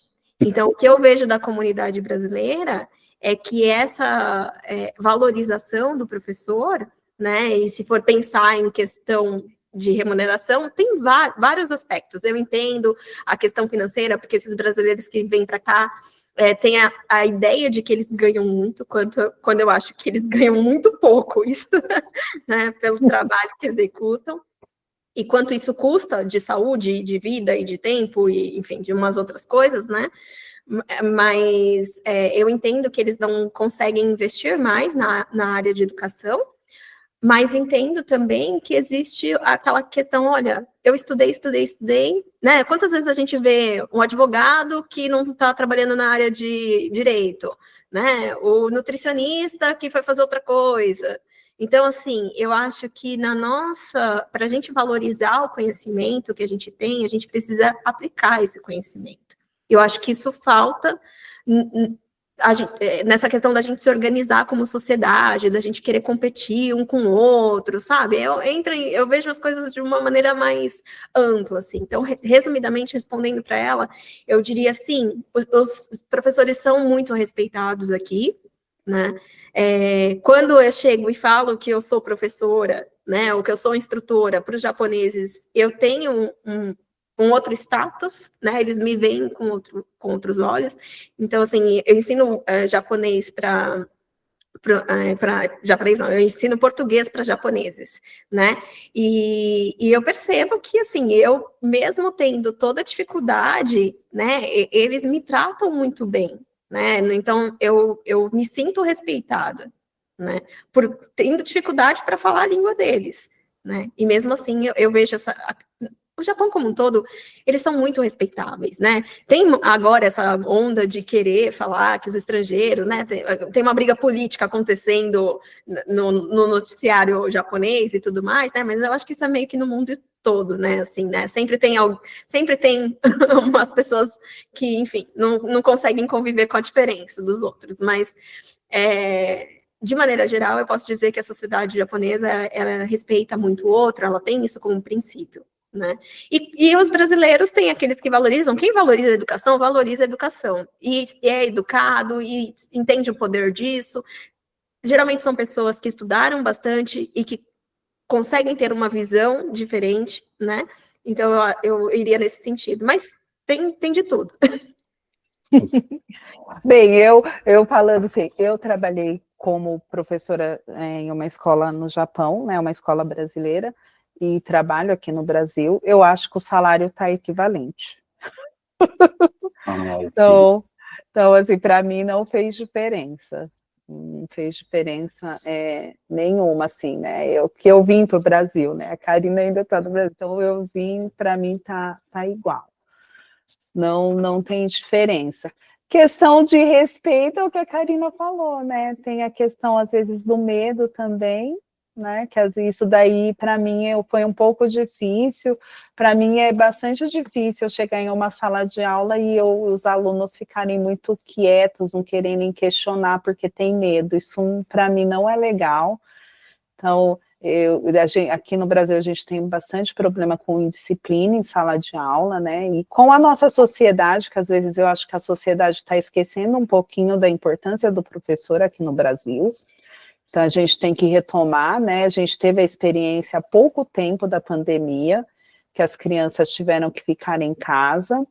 E muitas famílias tiveram dificuldade, né? Que aí tem aquela coisa, né? Que todo mundo é um pouco professor, mas isso não é verdade, tá? Ser professor é ser como um outro profissional, um médico, um engenheiro, cada um tem sua especialidade, né? E tem técnicas, né? Eu não chego numa sala de aula sem técnicas, eu tenho que ter técnica para fazer isso, né? Então, às vezes, a nossa sociedade esquece um pouquinho disso, né? Que não é qualquer pessoa que é professor. Eu bato muito nessa tecla, né? Então, e a gente precisa falar assim, eu ensino aqui. Não, a gente teve a experiência da pandemia. Quantas crianças agora que estão no 5º, 6º ano que não sabem ler e escrever? Porque não tiveram apoio suficiente, porque eram crianças que estavam na fase de alfabetização, 1º, 2º ano, né? Então, não é qualquer pessoa que é professor, a gente sabe disso, né? E a questão eu espero assim, né, que no Brasil a gente resgate essa questão do mais um pouco, que às vezes a gente tem muito essa questão do respeito, mas olha, de verdade, a gente tem dificuldade, sim, em sala de aula, mas eu acho que respeito também o que eu sinto mais é da conversa geral, de você abrir um comentário na internet e falar como o professor deve agir, ou o que o professor está fazendo. Aí eu vejo mais desrespeito, assim. Na sala de aula, tem os alunos indisciplinados, a gente tem problemas, mas aí a gente vai construindo também essa questão da confiança, né? Da criança questionar. Eu acho que no Brasil as crianças são muito questionadoras, né? Eles fazem os questionários. Mas aí, depois que eu tive experiência com crianças que não falam, ficam com medo, eu prefiro as crianças questionando. Sim, sim. Eu acho que rende mais. Entendi. Poxa, me surpreendeu isso que vocês falaram, da coisa do medo. E é verdade mesmo, né? Até na educação, no esporte, um técnico, por exemplo, você vê que a criança fica com medo da bronca, do. Acho que é cultural isso aqui no Japão, né? Essa coisa do medo, né? Pedagogia do medo. Sim, né? É cultural do Japão isso, né? Eu falo bastante isso aqui, eu falo assim, porque as pessoas falam, mas dar aula no Japão, eu falo assim, mas eu não sei se, né, tudo tem um lado bom, que a gente precisa de disciplina, sim, tá? Eu acho que o que às vezes falta um pouquinho para a gente, essa questão disciplinar é necessário, tá? Aquela questão do uniforme, de todo mundo estar com uniforme, sabe? Então, assim, de ser da escola chamar a família ter que atender, né? Então, às vezes isso é importante, é muito importante, né, a gente ter isso, mas aí o medo excessivo, aí eu já não acho legal na educação, eu já não gosto dessa linha, não. Não, porque isso evita aquele questionamento do professor, levantamento de dúvidas. Isso atrapalha um pouquinho, né, na sala de aula, né? Entendi. Entendi, ok. Ei, uma pergunta minha agora para vocês. Vocês estão na área de educação aqui no Japão, né? Eu sei que todo apoio é necessário e nunca é suficiente. Mas o que vocês acham que falta de apoio governamental, da comunidade brasileira, de pessoas? O que falta mais no apoio à educação de língua estrangeira aqui no Japão? O que vocês sentem falta? Vou começar, porque eu acho que eu tô aqui, eu sinto, assim, eu continuo sentindo isso no dia a dia, né? O que eu vejo é que as políticas, gente, não adianta a gente querer reinventar a roda, né? Então, tem muita coisa sendo feita aqui no Japão há mais de 30 anos, né? Então, que teve o movimento de Kasegi, então a gente tem aí 130 anos de amizade do Brasil e Japão, mas foi quando os japoneses foram lá para o Brasil, né? E aí teve esse movimento dos brasileiros, dos descendentes vindo para cá, né? Isso tem pouco mais de 30 anos, se não me engano. E o que acontece? Nesses 30 anos, muita coisa foi feita, né? A tecnologia veio para ajudar, então eu acho que a gente não tem que reinventar a roda. Mas eu também vejo que os japoneses, eles tentam ajudar sobre a ótica japonesa. Sabe aquela coisa assim, olha, eu vou ensinar você, mas eu não considero você no ensino? Então, assim, eu não considero a cultura brasileira para ensinar. Eu ensino utilizando métodos japonês para uma pessoa que não tem esse conhecimento, não tem essa vivência, né? Então, muitas vezes, você tem ali uma técnica que ela pode funcionar muito bem dentro da sociedade japonesa, porque aquilo é comum, né? Já está enraizado, todo mundo aprende daquele jeito, né? A pessoa cresceu dentro daquele sistema educacional. Sabe, fica mais fácil dar esse exemplo, que talvez mais pessoas tenham passado por isso, e aí a pessoa consegue se identificar. Sabe quando você cresce a vida inteira dentro da escola, onde o professor te fala qual é a resposta certa, em que ele manda você ler a apostila e responder a pergunta, ler a apostila e responder a pergunta, e ele vai dando as aulas dessa forma. E aí você chegou ali no ensino médio, agora você tem que ir para a faculdade. E você chega na universidade, o professor vem e fala assim, amigão, esse aqui é o tema, tem 30 livros da referência bibliográfica, eu quero um trabalho para o mês que vem. E aí, se você não tiver disciplina para se organizar, se você não souber ler todo esse material, se você não tiver pensamento crítico para compilar um texto e entregar esse trabalho, você não sobrevive no meio acadêmico. Por isso que muita gente começa a faculdade e não termina. Por quê? Porque essas crianças passaram a vida inteira respondendo o que é certo, o que é errado, dentro de um livro, né, dentro de uma caixinha ali, e foi isso que elas aprenderam. Aí esse adolescente com 18 anos chega na universidade, ele, como assim, agora? Do nada. Então, muita gente acaba desistindo da universidade no primeiro ano. É basicamente isso, porque muda, né? Então, eu acho que é como se a gente mudar. Quando a gente sai do Brasil, a gente aprende de uma maneira, e quando a gente chega no Japão, a gente tem que aprender a aprender de outra maneira. E eu acho que falta essa visão por parte dos japoneses, porque são eles que dominam o conteúdo, né? Eles que precisam ter essa didática diferente para poder ensinar o japonês para a gente, sabe? E como eles têm essa visão muito fechada do Japão, né? É muito unificada, não tem esse olhar para fora, nem todos, né? Mas eu estou falando de maneira generalizada, né? Generalista. Então, nem todos têm essa visão ampla de que eu preciso entender a cultura do outro, e que, por exemplo, eu incentivar o português vai ajudar essa criança a aprender melhor o japonês, porque se você tiver uma língua de base forte, você vai entender os conceitos gramaticais, você vai entender questão de fonética, você vai entender questões, por exemplo, se você já aprendeu matemática, porque você precisa ler o enunciado, né, do problema, para você poder responder a questão. Então, se você já entende o conceito, né, de uma pergunta, e isso na sua língua materna, isso está solidificado, fica mais fácil você responder isso em japonês. Você vai saber exatamente, tá, mas ele está me perguntando aqui, isso aqui é uma conta de soma. O que ele está pedindo para somar? O que com o quê? Qual que é a palavra-chave que fala que é soma? né?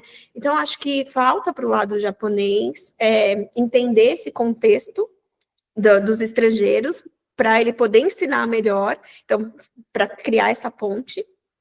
Quer falar alguma coisa, Keila? Eu acho que a Karina já disse tudo, né? Essa questão da mulher, eu acho que pega bastante, né? De você sempre ter que ficar se reafirmando que você pode fazer, né? É que agora eu estou no Brasil, né? No Brasil, por mais que nós achamos que ainda a gente está bem atrasado em relação a algumas coisas, essa questão da mulher, do ganhar igual, quando você faz o mesmo trabalho que o homem, a gente já está, mas ainda tem muita diferença, não estou falando que isso mudou, não. Mas no Japão é muito mais explícito isso, né? Você está do lado de uma pessoa que faz o mesmo trabalho que você, de um homem, né, no caso, e às vezes você faz até muito mais que ele, e você ganha, tem que ganhar menos. Eu já ouvi falar, você não precisa, quem precisa ganhar mais é o seu marido, não é você. Então, isso eu acho que pega muito para a gente, né? Tá. E a questão assim, isso também que a Karina falou, né? Dessas crianças serem inseridas, né, na sociedade japonesa. Então, às vezes, eu conheço um caso de uma colega que trabalhou comigo. Os filhos dela nasceram no Japão, estudaram no Japão, foram à universidade. E a filha dela começou a trabalhar em uma empresa japonesa, porque às vezes a pessoa não entende isso, né, que eu acho que é isso que a Karina trouxe. Então ela começou a trabalhar numa empresa japonesa, todos os colegas que tinham a mesma formação que ela, cresceram na empresa, né, viajavam, iam trabalhar fora, e ela ficou estagnada, né? E aí ela questionou, né? Por quê, né? Aí o chefe falou que ela nunca seria promovida ali porque ela não era uma cidadã japonesa, né? Olha, então isso para mim, quando eu trabalho com essas crianças com o PLH, pega bastante, porque eu lembro dessas coisas, né? E aí, como ela falava bem inglês também, ela falou, tudo bem, então vou trabalhar em outra empresa. Ela foi trabalhar em uma empresa americana. Tá? Então, essa questão, assim, da sociedade, às vezes, né, ter um olhar mais vamos falar carinhoso, Sim. para essas crianças, para esses jovens, né, que nasceram, que estão na sociedade japonesa, né, para eles fazerem parte, né, se integrarem, né, tem a questão, eles são às vezes muito mais japoneses do que brasileiros, né, Verdade. muito mais. Então essa questão pega, por isso que nós reforçamos bastante essa questão do português. Se não dá aí, você corre para cá. Sim, é verdade. Eu tenho que ter oportunidades, o mundo tem que estar aberto para esses jovens, né? Mais do que teve para a gente, né? Eu falo que essas crianças são, né, crianças do mundo, né, de agora, né? Elas podem ir para onde elas quiserem, né? A filha da Karina, né? A gente sempre fala, né? Ela tem que ter escolha. Se ela quiser ficar no Japão, ela vai. Se ela quiser ir para a Europa trabalhar, ela vai. Se quiser vir para o Brasil é dela. Sim. Entendeu? Então, é isso que a gente pega bastante nessa questão do idioma, que eu acho que é uma porta aberta para o mundo. Né? É uma porta aberta para o mundo. E aí a gente queria mais apoio nessa questão, né? Ok, entendi.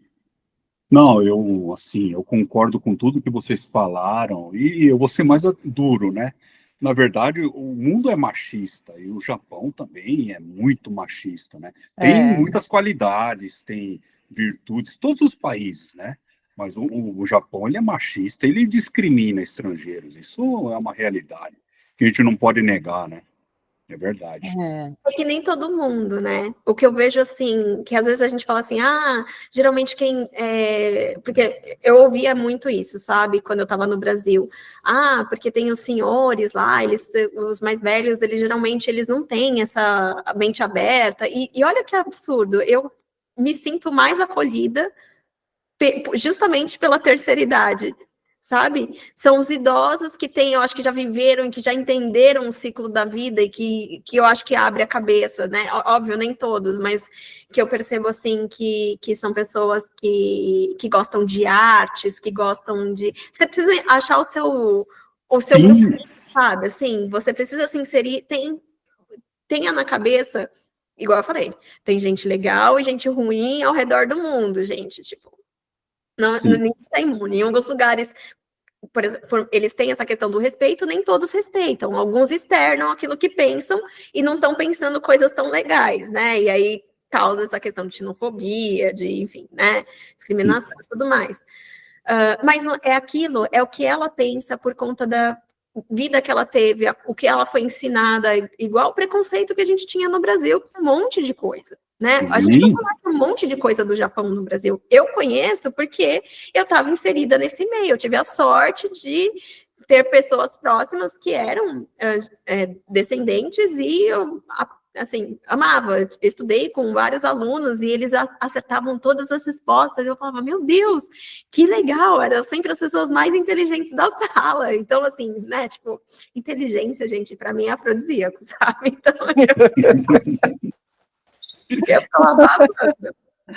E aí, então, assim, eu acho que tem essa questão de às vezes, estar mais enraigado algumas questões no Japão, de fazer tudo certo, dentro de uma coisa que já foi pré-estabelecida, de você não questionar o superior, e aí não é que a pessoa não quer te ajudar, é porque ela está nesse contexto de que ela não tem cultural. Ela não tem autonomia. Aí você tem que passar por um grau acima. Mas será que se você passar por um grau acima, você não vai estar desrespeitando essa que está aqui embaixo, porque já foi definido?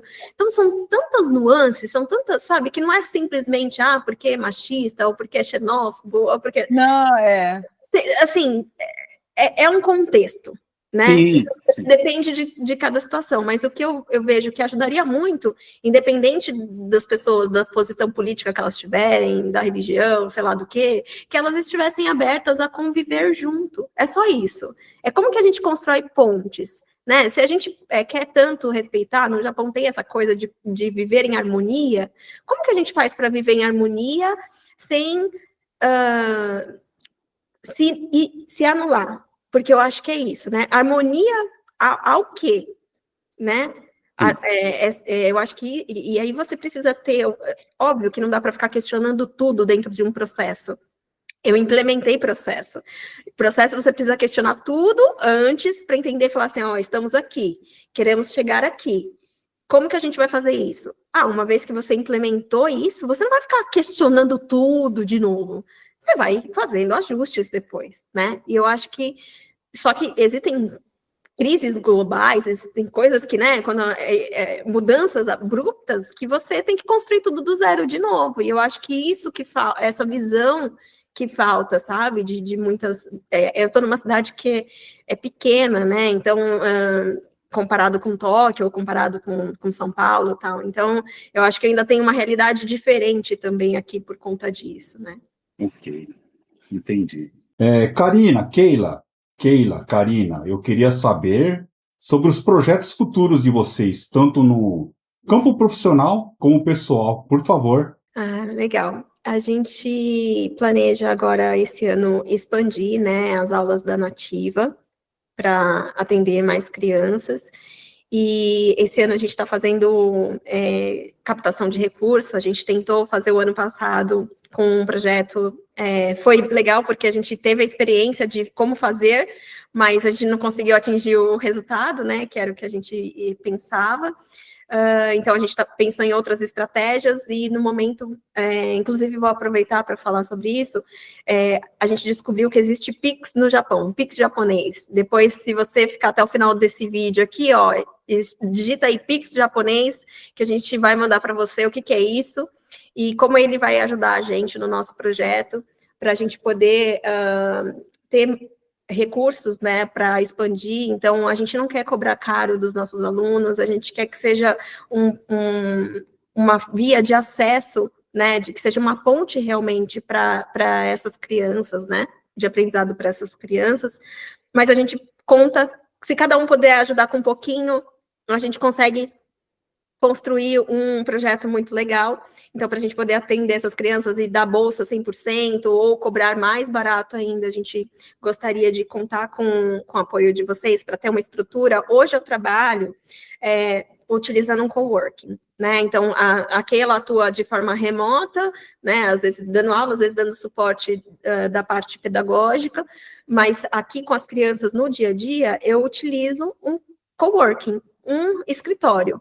Então, um escritório não é o lugar mais adequado para essas crianças, né? Eu quero ter um lugar bem equipado, com os materiais suficientes. É que nós somos brasileiras, a gente dá um jeitinho, né? A gente compra material diferente, vai na loja da Daiso, faz a gente tem criatividade para resolver o problema, né? Mas, obviamente, que se a gente tiver a estrutura certa, a gente vai conseguir atender muito mais criança, com muito mais qualidade. Então, para expandir o número de crianças que a gente está atendendo hoje, a gente precisa captar, e a gente está nessa fase aqui do ano de 2025, tentando captar os recursos para poder estruturar melhor o projeto. Obviamente, no futuro, a gente quer ter um espaço, eu trabalho também ajudando as mães a empreenderem, né? Porque eu sei que é difícil, então, empreender no Brasil, né, como eu conheço toda a parte fiscal, toda a regra tributária, ou que aquilo que eu não sei, eu sei onde vai buscar, né, e como eu domino a tecnologia no nível para ser mais eficiente, como eu tenho essa parte dos processos, eu já conheço isso, né, do ambiente brasileiro, eu estou aprendendo a fazer isso, né, no ambiente japonês. Então, estou fazendo essa ponte, tem uma parceria com a Câmara de Comércio aqui de Izumo. Então, é gratuito essa consultoria, a gente atende essas mães e vai dando orientação para que elas possam iniciar o projeto. Muitas vezes, as pessoas não conseguem tirar o projeto do papel, ou fazem isso de forma ilegal, e tem consequências ruins por conta disso, né? E o que a gente está tentando também, nessa parte, é criar essa ponte, é mostrar, olha só, tem leis que se a gente não adaptar, por exemplo, no Brasil, a gente tem diversos tipos de empresa, né? Você tem o MEI, por exemplo, para trabalhar, né? Você não precisa ter o compliance de uma empresa SA para montar uma MEI, é mais simples, o recolhimento de imposto é mais simples, né? E aqui no Japão, por mais que você tenha lá a Kodin, né, que é a forma de estruturar a empresa, que seria como se fosse o MEI, mas não é, né? É um trabalhador autônomo e tudo mais. Você tem outras regras que você precisa atender. Então, você tem regras como se fosse da Anvisa, no Brasil. Então, você tem regras sanitárias aqui, né, no Japão, que você precisa atender. Você tem regras de metro, que seria no Brasil, mas aqui vai ser outro, tipo, alvará do corpo do bombeiro, de bombeiros no Brasil. Aqui você também precisa ter esse tipo de legalização. Então, uma série de questões que você precisa pensar quando você está montando o seu negócio, que as mães, quando vêm para cá, não têm esse conhecimento, né? Só quem trabalhou já previamente no Brasil, e muitas vezes as pessoas vêm para cá antes de se formarem, ou se formaram numa área que, tudo bem, eu sou dentista, eu sou um ótimo dentista. Tá, mas você sabe montar um negócio? Tá, se você não está dependendo só da língua, não é só o japonês. Você precisa saber estruturar um negócio. E nem todo dentista saiu do Brasil preparado para estruturar um negócio, né? Nem toda pessoa que se formou, enfim, numa área específica, ou seja, saúde, educação, que é essa nossa parceria, né? Que é a minha parceria com a Keila, né? Então, ela conhece muito de um conteúdo e eu conheço como estruturar esse conteúdo para montar esse projeto. Então, da mesma forma que a gente está fazendo isso, quantas pessoas que trabalham com alimentação, com entretenimento e querem estruturar o negócio, e elas podem fazer isso. Então, a etapa da língua a gente tem, por exemplo, no meu caso, eu trabalho com uma pessoa que também é estrangeira, só que ela fala inglês. E essa pessoa, ela faz a ponte. Então, eu faço a tradução para o português, para o inglês, essa pessoa faz a tradução do inglês para o japonês, porque ela já está no nível de japonês mais alto que o meu, né? Mas um nível com mais conhecimento. E aí a gente consegue, dessa forma, pegar a legislação japonesa, entender a legislação japonesa e ajudar as mamães a empreenderem aqui no Japão. Então, eu acho que tanto do lado pessoal quanto do lado profissional, esses seriam os projetos que a gente tem pela frente. Eu acho que aquilo pode complementar alguma coisa aí. Não, isso que me encantou no trabalho com a Karina, essa sensibilidade que ela tem em pensar no outro, né? E nessa rede de apoio que quando você está fora, você não tem sua mãe, seu pai, seu tio, sua tia que pode te apoiar. Então, quando ela trouxe isso, ela falou, não, tem que criar uma rede de apoio para essas mães, né? Porque no Japão nós sabemos, eu sei fazer bolo muito bem, eu posso fazer, mas eu não posso sair vendendo esse bolo, né? Eu preciso dessas licenças. Aí eu falo, essa parte... Eu sou completamente ignorante, eu sou leiga nisso, então você precisa de alguém que te auxilie nisso. Aqui no Brasil também, a gente precisa desse apoio, né, quando você quer montar um negócio. Mas no Japão, no Brasil, talvez ainda a gente consiga ler, correr, vai ali, vai no cartório, vai no contador, é mais fácil porque você tem, né, a questão do idioma. No Japão já não tem isso, então você estudar as leis do Japão, como funciona, como que eu posso vender o meu bolo legalmente, né? Porque no Brasil tem aquele Sebrae, né? Não sei se existe ainda. O Sebrae tem que dar um super apoio. Então, quando a Karina trouxe essa ideia, né, de não, a gente precisa de um centro onde essas mães podem trabalhar em paz, pode deixar os filhos, e os filhos também tem um objetivo ali, não é só largado ali, né? Ele tá no processo de aprendizado, e eu acho o máximo, falando, gente, isso, todo mundo, né? A gente precisa, porque você sabe que tem pessoas muito talentosas no Japão, né? Muito talentosas, então tem bolos maravilhosos, tem a manicure, tem a cabeleireira. A gente sabe que um cabeleireiro brasileiro não pode atuar no Japão, mas a gente sabe que ele é um bom profissional. Como que ele pode fazer isso? O que ele tem que acessar para poder atuar no Japão? Então a Karina vem com isso. Um veterinário. Gente, a gente tem pessoas formadas, um advogado, às vezes a pessoa isso, e onde ele pode atuar? Não posso atuar como médico, mas qual área que eu posso? Tenho que fazer um complemento, onde que eu faço esse complemento, como que é, quanto tempo é, então a gente precisa dessas informações, né? E eu acho que a Karina, com essa consultoria, quando ela traz isso, ela vai facilitar a vida de muito brasileiro, né? É um trabalho muito importante para a nossa comunidade no Japão, né? Então, eu falo, eu estou junto, estou dentro, Karina, eu te apoio, vamos lá, o que eu puder fazer,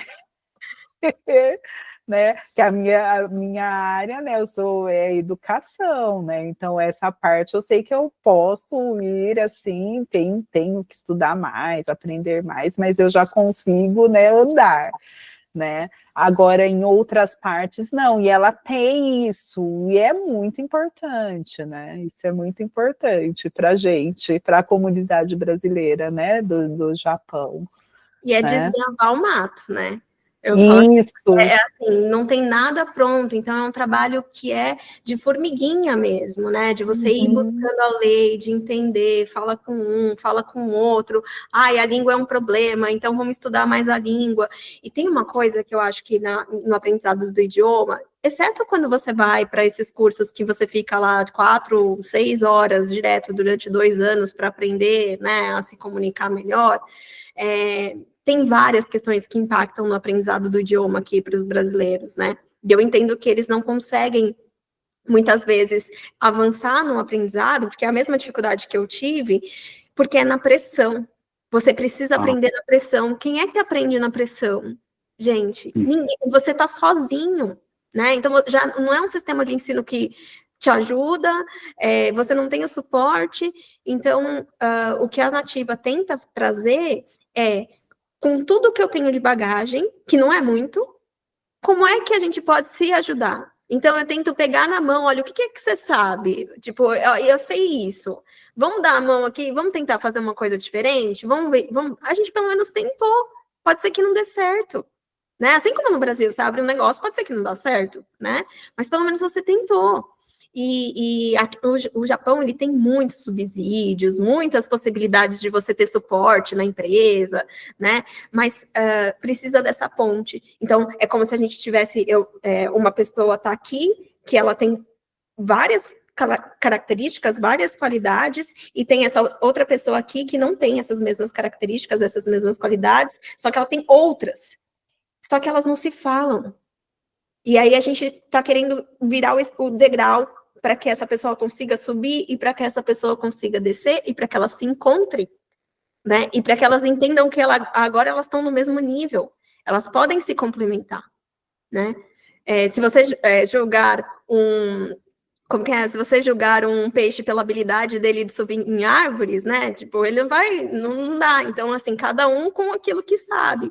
Os brasileiros têm muito a contribuir para a sociedade japonesa. Nós somos muito criativos, a gente dá o nosso jeitinho, do jeito que, eu quero dizer jeitinho aqui no jeito positivo, não no jeito negativo, certo? Então, assim, a gente tem maneiras de dar um jeitinho, de pensar fora da caixa, de, né, pensar de maneira diferente, que talvez o japonês não tenha tido a oportunidade de crescer com essa cultura. Ele não teve a necessidade de crescer com essa cultura de pensar diferente, né?